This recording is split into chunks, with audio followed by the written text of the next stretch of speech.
Alright guys, big boy gloves are being put on. Embrace it. Feel it.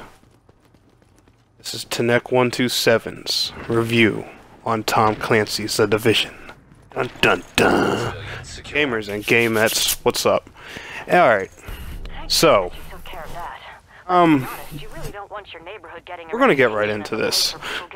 First thing I'm going to do is basically break down what you need to have somewhat of a taste for to enjoy this game. A, you cannot have an issue with grinding. B, you can't have an issue with playing third-person cover-based shooters.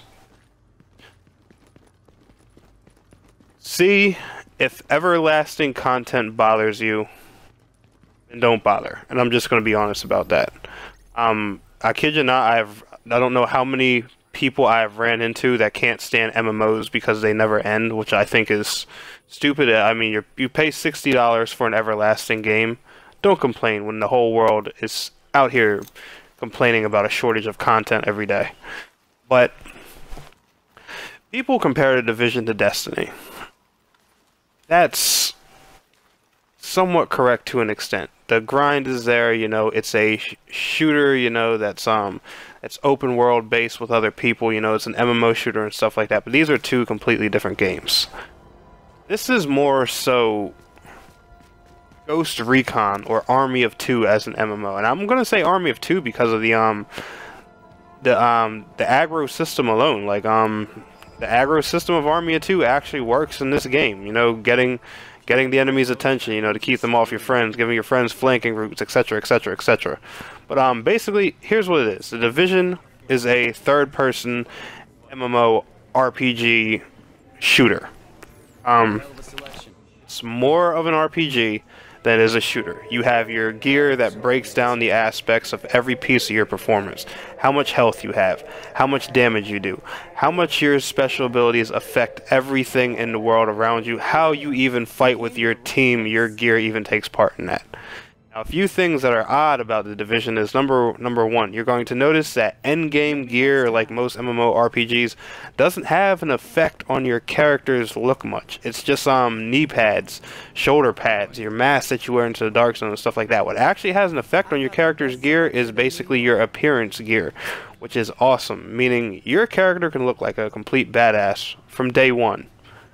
So that, you know, is a weird new thing to me, but I actually like that. It's kind of cool. You know, you basically have the ability of glamour the second you spawn in from the game.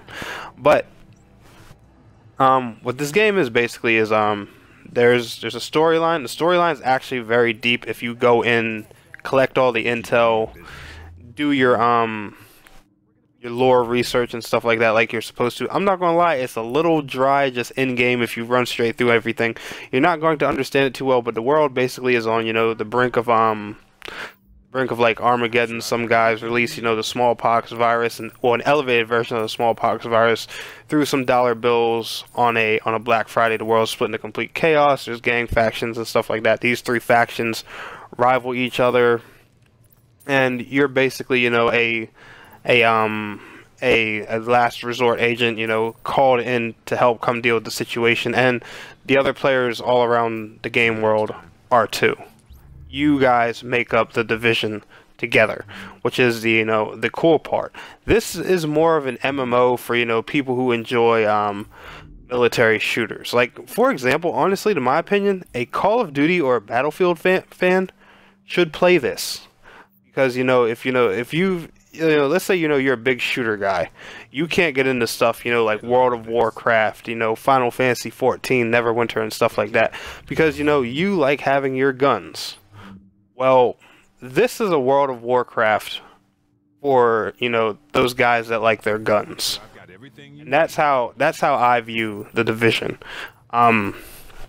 You know, if you're, you know, that strictly shooter person, you know, and yes, it's not in a first person form. Like I told you, you have to enjoy the third. You have to, you know, be able to enjoy the third person. But it plays a lot like games like Army of Two, Ghost Recon. You can't, you know, you can't run around like an idiot, you know, just shooting whatever you want all day. I don't care how overpowered you are.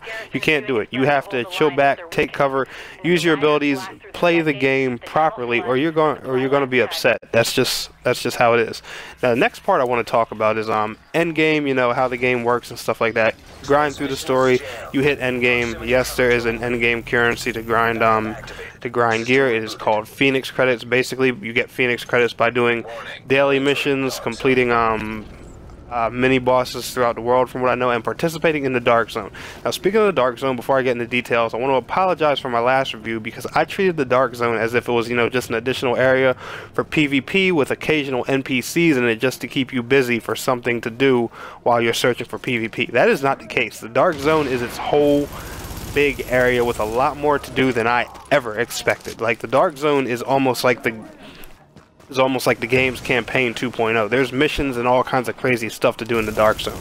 I didn't know that when I first played the beta, so I want to apologize for my my lack of knowledge, you know, when I made that review. But the Dark Zone is basically, you know, an area for, you know, end game players. Me personally, I don't recommend going into the Dark Zone until you hit level 30. That's just me. That's what I did. I touched the Dark Zone maybe once or twice throughout my streams, you know, just for fun, you know, just to go in there and kill a few guys, but the Dark Zone doesn't really become the Dark Zone until it's level 30.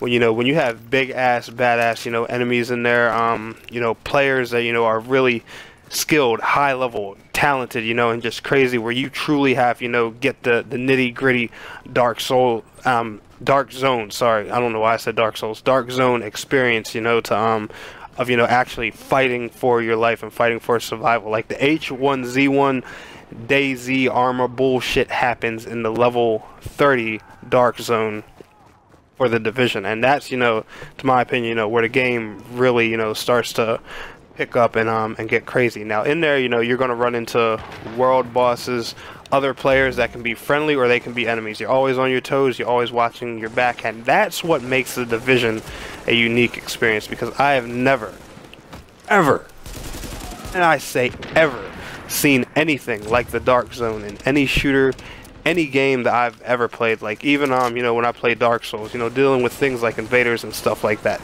that's not even like this. This is a crazy, unique concept blend of PvE and PvP, and this is where this game shines.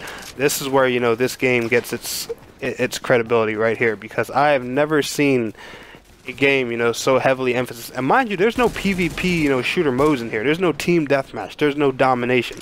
This alone is fun enough to keep you entertained for hours. This simple, you know, survive and extract tactic is just it's perfection to me. And I'm gonna be straight up honest with you. Yes, the servers are buggy. There's a little bit of lag.